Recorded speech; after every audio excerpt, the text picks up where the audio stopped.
ओम नमः शिवाय। हरे कृष्णा। आप सभी के दिन शुभ हो। आज 4 फरवरी दिन बुधवार है। आज फागुन मास महात्म के तीसरे अध्याय आप सभी मंचित और श्रद्धा से जरूर सुने। भगवान विष्णु और कृष्ण की पूजा दान और नियमों को पालन करने से का महत्व है, जो मनुष्य सुख समृद्धि प्रदान करते हैं। यह मास अत्यधिक पवित्र माना गया है, जिनमें की कई पूजा से अंत फल मिलता है। इस वीडियो में आप सुनेंगे भगवान श्री कृष्ण की कथा, साथ ही भगवान शिव की कथा विस्तार पूर्वक। भगवान श्री कृष्ण चंद उदारों में एक ऐसा भी है जब उन्होंने इस बात पर शोक प्रकट करते हुए कहे कि कैसे उनके प्रिय भ्राता कई बार ऐसा संकल्प ले कि जिनका जिनका पालित होना असंभव होगा, किंतु फिर भी उन्होंने उनका पूरा करवाने के लिए आकाश पाताल एक करना पड़ेगा, क्योंकि वे तो भक्तों के भक्त हैं। ऐसा एक संयोग तब बन रहा है जब युद्ध में अर्जुन पुत्र अभिमन्यु का वध कर दिए गए थे। चक्रव्यूह के रूप में एक सामरिक चल चल कर कौरवों के खेमे के सभी मुख्य योद्धाओं ने मिल अभिमन्यु का वध कर दिया था। इसी कुद्रुत चाल की योजना 100 कौरवों की एकलौती बहन दुर्धांसा के पति जयद्रथ द्वारा सुझा गई थी। अभिमन्यु की मृत्यु के उपरांत अर्जुन ने अगले दिन का सूर्य अस्त होने से पहले जयद्रथ का वध करने के और ऐसा कर पाने की स्थिति में स्वयं को आत्मदाह करने की शपथ ले लिए थे। उसी रात कौरव बहुत प्रसन्नता होकर जश्न मना रहे थे, क्योंकि उन्हें विश्वास था कि उन्होंने युद्ध में जीत लेंगे। वे सब मिलजुल कर अगले दिन जयद्रथ को अपनी सेना के बीच छिपाने की योजना भी बना लिए थे, ताकि अर्जुन उन तक पहुंच न सके और उन्हें भी मार न सके। उस सब कौरव ने यह कुट चाल को अपनी जश्न में और छल में परिवर्तित कर चुका था। किसी प्रकार अर्जुन जयद्रथ को मारने का असफल रहेगा तो उन्होंने पास में एक सर्वश्रेष्ठ युक्त था। जयद्रथ की पिता एक संत पुरुष थे और उन्होंने अपने पुत्र के वरदान दिए थे कि जो कोई भी जयद्रथ को मारेगा उनके स्वयं 1000 टुकड़ा होकर जमीन पर बिखर जाएगा। इसलिए कौरव आत्मविश्वासी थे।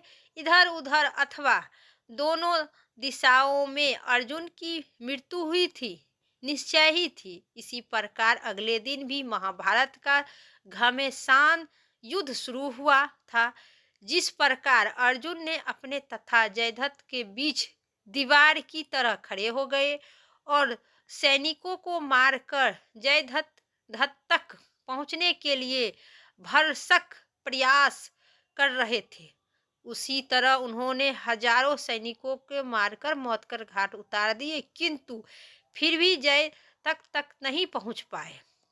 जब तक संध्या की बेला निकल आई थी, तब तक भगवान श्री कृष्ण ने, जो हमेशा सत्य के ही प्रतीक्ष थे, अपने सुदर्शन चक्र से के उपयोग कर सूर्य देव के कुछ देर के लिए छिपा दिए। उधर सूर्य को डूबते ही देखकर कौरव ने सोच लिया कि अब तो युद्ध विराम का समय हो गया है, क्योंकि सूर्य अस्त हो चुका है। उत्सव मनाने का आरंभ कर दिया। उसी समय जयद्रथ भी अपने ठिकाने से बाहर निकल आया और प्रसन्नता से अर्जुन के सामने आकर खड़ा हो गया। उसी समय भगवान श्री कृष्ण ने अपना सुदर्शन चक्र आपस ले लिए, जिससे सूर्य भगवान फिर से उदय होकर प्रकट हो गए। यह जानकर भी अभी सूर्य अस्त नहीं हुआ था और उसी दिन का युद्ध विराम भी नहीं हुआ था। जयद्रथ भयभीत होकर वहाँ से अपने भागने का विचार किया और भागने की कोशिश प्रयत्न भी किया, क्योंकि अर्जुन के सामने जो खड़ा था जयसत शिविर की ओर आपसी भागने लगा। उसी समय अर्जुन का सामना आ गया। अर्जुन जब दबोच लिए। फिर वहाँ पर भगवान श्री कृष्ण प्रकट हुए और वो कहने लगे, हर समय सत्य का विजय होता है, छल कपट कुट चाल से विजय नहीं होता है। तुम कहीं भी रहो लेकिन सत्य के पथ पर नहीं है। दुष्ट को तो अभी इस रणभूमि में हारना ही होगा। भगवान श्री कृष्ण अपना युद्ध बाण निकालकर जयसत को मारने की प्रयत्न किए। भगवान श्री कृष्ण ने उनका हाथ पकड़ लिए। उन्होंने अर्जुन को निर्देश दिए कि जयसत का शीश इस प्रकार उड़ेगा कि कटकर पिता के ही गोद में जाकर गिरेगा। अर्जुन ने निशाना लगाकर अपना तीर छोड़ दिए। उसी समय तीर के वार से जयसत के सिर धड़ से अलग हो गया। उसी वार की शक्ति इतनी तीव्र थी कि उनका सिर उड़कर युद्ध भूमि मेले दूर जाकर ठिकाना पर उनका पिता के गोद में जाकर गिरा और उसी हड़बड़ाहट से उनकी प्रतीक्षा थे। फलस्वरूप जयसत का शीश जमीन पर गिर गया। चूंकि जयसत का शीश उनके पिता वृद्ध अक्ष के भूमि पर गिरा था, उनके वरदान के अनुसार उन्होंने के सिर के हजारों टुकड़े होकर बिखर गया। इस कहानी के अनुसार भगवान श्री कृष्ण और अर्जुन के गुरु थे। वह कार्य लगभग असंभव ही था। इनमें समय सीमा रक्षा करने वाली एक शक्ति थी, किंतु भगवान श्री कृष्ण ने एक गुरु के रूप में अर्जुन को उत्तम सलाह दिए थे। परिणाम स्वरूप उन्होंने न केवल अर्जुन को निश्चय मृत्यु से बचाए, अपितु उनके द्वारा ली गई थी शपथ को भी पूर्ण करवाए। हमारे जीवन में भी यह गुरु का ज्ञान आशीर्वाद ही होता है, जो हमें उन सब का असंभव प्रतीत होने वाली दुर्गम काज को हमें छल कपट और भयभीत से नहीं जीतना है, सत्य के पथ पर चलना है। हमेशा श्री कृष्ण के उद्देश्य यही रहे हैं।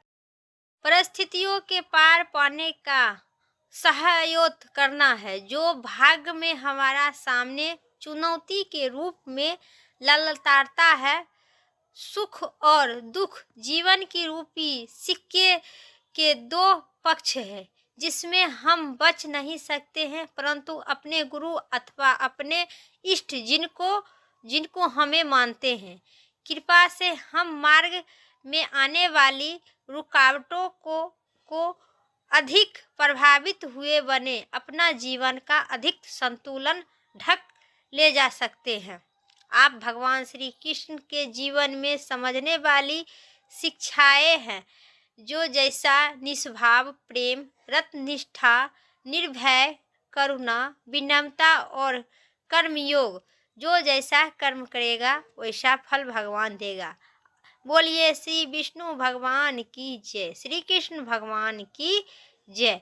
अब सुनिए दूसरी कथा, कैसे देवी पार्वती देवी माता अन्नपूर्णा माता बनी थी। जब भगवान शिव का विवाह देवी पार्वती के साथ हुई और वे पहली बार कैलाश आए, तो उन्होंने पता चला कि सभी शिवगण कैलाश में रहने वाले हैं। भगवान शिव के भक्त उनके जीवन जीने के लिए उनके आनंद में ही रहकर आदि थे। कुछ ध्यान करेंगे, कुछ अपना कर्म करेंगे और कुछ अन्य साधकों को आध्यात्मिक साधनाओं को करने में व्यक्त थे। और शिव स्वयं हमेशा ध्यान में रहा करते थे। हर कोई योगी तपस्वी का जीवन जीता था। किसी ने भी सवेरे अच्छित और यहाँ तक भी भोजन की परवाह नहीं करता था। वे सभी कुंवारे जीवन जीते थे। देवी पार्वती यह सब देखकर और काफी हैरान हुई। इसे बदलने के लिए उन्होंने पहली बार रसोई स्थापित करने का निर्णय लिए। उन्होंने अलग अलग बर्तन मंगवाए, एक रसोई बनवाए और फिर खाना बनाने का सामग्री सभी अलग अलग तैयारी करवाए। फिर उनके कुछ नहीं समझ में आ रहा था। शिव के गण सभी बोलने लगे, हम लोग कभी पका हुआ खाना खाए नहीं, हम लोग तो यही बन के गंड मुंड खा के रहते हैं और न खाने को। ऐसा सुनकर माता पार्वती बहुत आश्चर्यचकित हैरान में थी। ऐसा कौन है जो पति को, पार्वती परमेश्वर को सभी ध्यान में रहते हैं। आवश्यकता अन्य चीजों के लिए शिव जी के गणों के पूछना शुरू कर दिए। गणों ने आपत्ति जताई कि उन्होंने रसोई की जरूरत नहीं है, क्योंकि कच्चे फल और गंधमुन, जड़ और मांसुत खाने इत्यादि खाते हैं। गण इस बदलाव से खुश नहीं थे, लेकिन देवी पार्वती ने सभी के लिए खाना बनाने पर बल दिया। जैसे ही भोजन पका शुरू हुआ, उसमें अलग अलग प्रकार के अलावे आने लगे। गणों के अस्वीकृतिक प्रदर्शन और भोजन पकाने की शेष से भगवान शिव का ध्यान भी बाधित हो गया। जब वे देखने आए तो क्यों तो भगवान शिव को यह लगा कि रसोई की कोई आवश्यकता नहीं है। जब उन्होंने देवी पार्वती को रसोई की आवश्यकता नहीं होने की इच्छा व्यक्त किए तो उन्होंने पूछा, निश्चित है हो, मुझे विश्वास है। शिव जी ने उत्तर दिए कि ठीक है, हम देखेंगे। देवी पार्वती ने कहा और वहां स्थान त्याग कर चले जाएगी। देवी पार्वती प्राकृतिक सृष्टि की अवतार है और उन सभी चीजों को प्रकट करती है जिन्हें हम देख सकते हैं, सुगंध ले सकते हैं, स्पष्ट कर सकते हैं और महसूस भी कर सकते हैं। जैसे वे वहां से चली गई, पाके हुए भोजन की सुगंध ने कैलाश को पार करना शुरू कर दिया, जिसमें सभी गण खूब अनुभव करने लगे। जैसे जैसे उन्हें खूब की अनुभूति होने लगी, शिव जी ने भी वैसे ही अनुभव करने लगे, क्योंकि एक भगवान को यह अनुभव ही हो जाता था कि कौन भोजन पका रहे हैं, जो उनके भक्त अनुभव कर रहे थे।